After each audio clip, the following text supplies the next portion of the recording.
दुर्योधन की जंघा टूटी है, दुर्योधन पड़ा हुआ है। अश्वत्थामा पहुंचा और मित्र को देखा, दुखी होने लगा। और सच में मित्र होना कैसा चाहिए, मित्र का स्वभाव कैसा होना चाहिए। बाबा मानस में कहते हैं, जेन मित्र दुख होई दुखारी, जेन मित्र दुख होई दुखारी, जेन मित्र दुख होई दुखारी, जेन मित्र दुख होए दुखारी, जेन मित्र दुख होए दुखारी, तिन्हि बिलोकत पातक भारी, तिन्हि बिलोकत पातक भारी। और दूसरी लाइन में भी, दूसरी अर्धाली में बाबा ने मित्र के लिए एक बात कही, धीरज धरमा मित्र नारी, धीरज धरमा मित्र नारी, धीरज धरमा मित्र नारी, धीरज धरमा मित्र नारी, आपत्ति काल परखी चारी, आपत्ति काल परखी चारी, आपत्ति काल परखी चारी। जो अपने मित्र के दुख में दुखी नहीं होता उसे सबसे बड़ा पाप लगता है। जेन मित्र दुख होए दुखारी, तिन्हि बिलोकत पातक भारी। एक मित्र की परिभाषा बताता हूं। एक बार पानी दूध के पास में गया और पानी ने दूध से कहा, मित्र मैं तेरे से मित्रता करना चाहता हूं। दूध ने जैसे ही पानी को देखा तो दूध पानी से बोला, सच में तू मेरा मित्र बनना चाहता है? हाँ। अरे तो आ, मैं तुझे अपने गले से लगाता हूँ।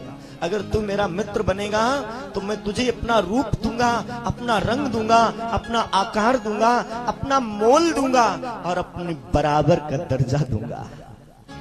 दूध ने पानी से मित्रता कर ली। दूध 80 रुपया लीटर गया तो पानी भी 80 रुपया लीटर गया। दूध सफेद हुआ तो पानी भी सफेद हो गया। जो मोल, जो भाव दूध का हुआ वो भाव पानी का भी हुआ। अपने बराबर का दर्जा दिया। किसने? दूध ने। ये एक मित्र की परिभाषा है।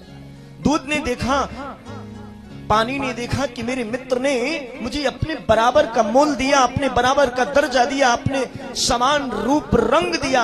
जब इतना त्याग मेरे मित्र ने मेरे लिए किया है तो इस मित्र का भी कोई फर्ज बनता है। तो पानी ने कहा, मित्र आज से मैं सौगंध खाता हूं कि तेरे ऊपर कोई भी संकट आएगा तो वो पहला संकट मेरे ऊपर होगा।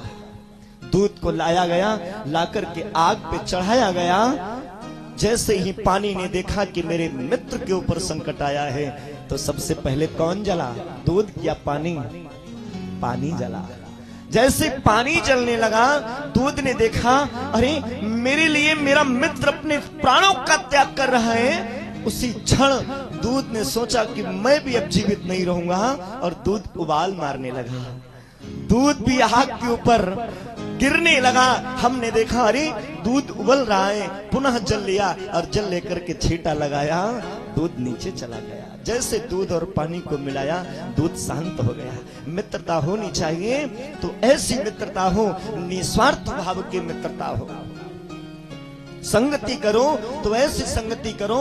किसी ने एक दोहा लिखा है, संगति ऐसी कीजिए जैसे लुटिया डोरे, अपना गला फंसाए के पानी लाव मति बोल। ऐसी संगति करना चाहिए, ऐसे को मित्र बनाना चाहिए जो आपके हर समय साथ दे। आज अश्वत्थामा ने देखा, बोले मित्र जिसने तुम्हारा ये हाल किया है, मैं प्रतिज्ञा करता हूं अगर उसके सर को कलम करके तेरे सामने ना लाया तो मैं भी तेरा मित्र कहलाने लायक नहीं। चल दिया अश्वत्थामा क्रोधावेश में। और भगवान तो सब जानते हैं, तन की जाने मन की जाने, जाने चित्त की चोरी, वो परमेश्वर से काह छिपो है जिनके हाथ में डोरी। इनसे भला क्या छिपा, ये तो सब जानने वाले। भगवान जान गए कि अश्वत्थामा क्रोधावेश में आ रहा है और जरूर जरूर रात में सारे पांडव सो रहे होंगे, कहीं ऐसा ना हो कि ये सारे पांडवों को मार दे।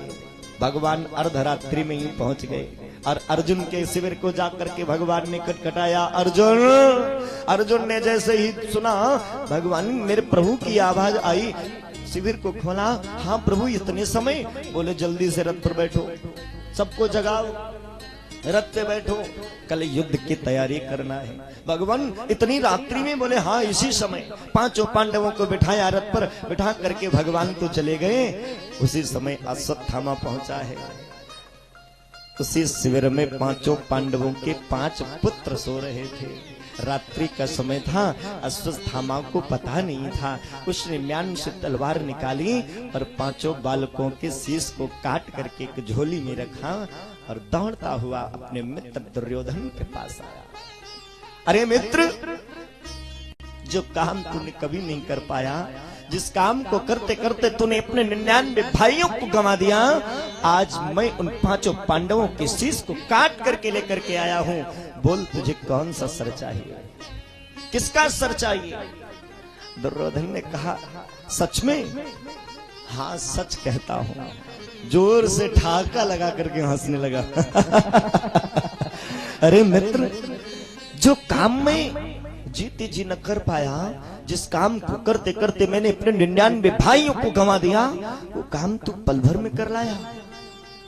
अरे जरा उस भीम का सर मेरे हाथों में दे, जिसने मेरी वज्र की समान जंघा को तोड़ दिया। मैं भी तो देखूं उस भीम के सर में कितना। अश्वत्थामा ने झोली में हाथ डाला और शीश निकाला। निकाल कर जैसे दुर्योधन के हाथ में रखा, दुर्योधन ने पके आम की भांति फोड़ दिया। नहीं, मेरी वज्र की जैसी जंघा को तोड़ने वाले का सर इतना मुलायम कदापि नहीं हो सकता। दूसरा सर अश्वत्थामा ने निकाला और निकाल करके जैसे दिया उसे भी फोड़ दिया। आकाश से बिजली चमकी, उस बिजली के प्रभाव से आज दुर्योधन की दृष्टि उस शीश पर गई तो देखता है अरे ये तो पांडवों के शीश नहीं बल्कि उन सुकुमार बालकों की शीश है, उन नन्हे बच्चों की शीश है। आज बहुत बड़ा कष्ट हुआ, आंखों में अश्रु भरा आया। दुर्योधन को श्राप था कि तुझे जब एक साथ में सुख और दुख दोनों होंगे तब तेरी मृत्यु हो जाएगी। आज पहले तो खुशी हुई कि पांडव मारे गए और बाद में दुख हुआ है कि पांडव नहीं, जो उन 5 पांडवों के वंश को, मेरे वंश को आगे बढ़ाने वाले थे, वो सुकुमार बालक मारे गए। दुर्योधन कहता है मित्र तूने ये क्या कर दिया, ये कितना बड़ा अपराध किया है। अरे मेरी दुश्मनी तुम पांडवों से थी ना कि इन सुकुमार बालकों से, तूने इनको क्यों मार दिया? अरे ये तो मेरे वंश को आगे बढ़ाने वाले थे, तूने उन्हें ही मार दिया। जैसे कहा इन्हें वापस वहीं पर रखा। आज अश्वत्थामा ने उन शीशों को लिया और लेकर के वहीं अर्जुन के शिविर में वापस करने के लिए चले। इधर दुर्योधन का शरीर शांत हुआ। प्रातः काल की बेला हुई, द्रौपदी अपने शिविर में उठी। द्रौपदी ने सोचा कि जैसे नित्य प्रति मेरे बालक उठते थे, मुझे प्रणाम करते थे, माँ माँ कहते थे, आज इतना समय हो गया अभी तक मेरे पुत्र क्यों नहीं जगे। जैसे पुत्रों के शिविर में पहुंचती है तो देखती है कि सारा शिविर रक्त से लहू लुहान पड़ा है। सारे बाल को धड़ पड़े हैं लेकिन शीश गायब है। आज द्रौपदी ने जैसे अपने एक नहीं दो नहीं 5-5 बालकों के धड़ को देखा, शीश गायब है। द्रौपदी बालों को बिखेर करके अपने बालकों के शीश के, अपने बालकों के शव के ऊपर सर पटक पटक करके रोने लगी। हे विधाता, हे प्रभु, ये तूने क्या कर दिया है? डेरों से रक्त बहे रहा था, हर अबला खड़ी रो रही थी। जो भी सुनता है कि द्रौपदी की यहाँ क्या हुआ है, वो भी दौड़ करके चला आता है और ये हाल जब देखता है तो सारी अबलाएं, सारी माएं खड़ी खड़ी रोने लगती हैं। द्रौपदी बाल बिखराए हुए लालों पर पड़ी रो रही थी। इतने में मेरे कन्हैया का रथ आ गया, जो रात में पांडवों को बिठा करके ले गए थे। जैसे ही रथ लेकर के पहुंचे, द्रौपदी ने देखा कि कन्हैया आ रहे हैं, तो मोहन के आते ही बोली,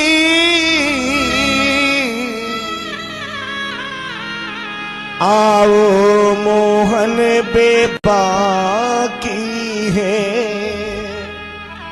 अथवा इस खेल तुम्हारे में कुछ और कसर भी बाकी है। आओ प्रभु, आओ देखो, आपने मुझे अपनी बहन माना, अपनी बहन कहते थे ना कि मेरे होते हुए तुम्हारे परिवार का बाल वाका नहीं हो सकता, और आज आपके जैसा भाई होते हुए ये हाल है।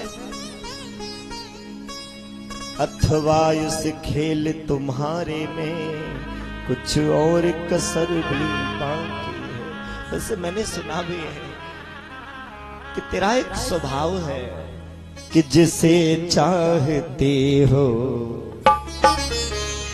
मिटा डालते हो, जिसे चाहते हो बना डालते हो, जिसे चाहते हो मिटा डालते हो, जिसे चाहते हो मिटा डालते हो, जिसे चाहते हो मिटा डालते हो।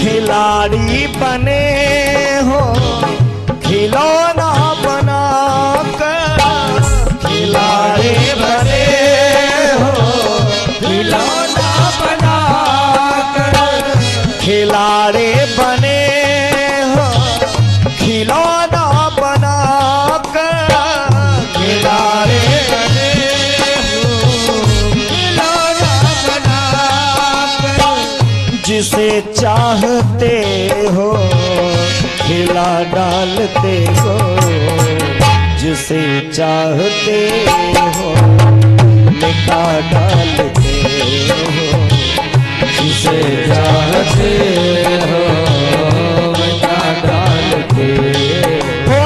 प्यारे ओ गोविंद,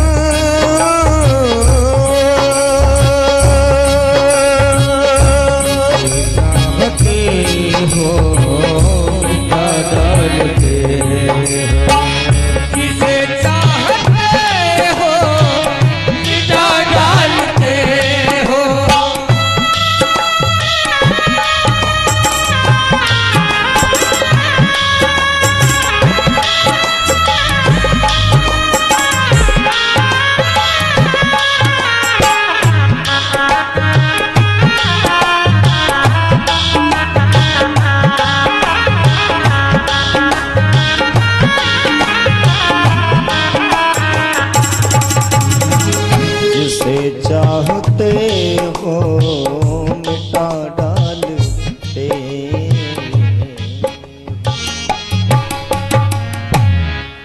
अर्जुन रथ से उतरे और अर्जुन ने जैसे ही देखा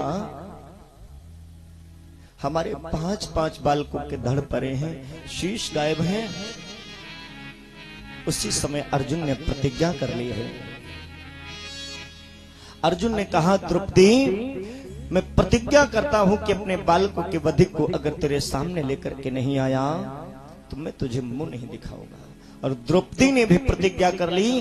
द्रौपदी ने अर्जुन से कहा, अर्जुन जब तक तू मेरे बालक के वधिक को लेकर के मेरे पास नहीं आएगा और मैं उसके रक्त के द्वारा अपने बालों को नहीं धुलूंगी, तब तक मैं अपने केश नहीं बांधूंगी। अर्जुन रथ पर बैठे।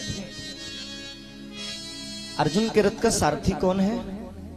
अर्जुन के रथ को कौन चलाता है? भगवान श्री कृष्ण। और जिसकी गाड़ी का ड्राइवर स्वयं परमात्मा हो, उसकी गाड़ी कभी गलत रास्ते पर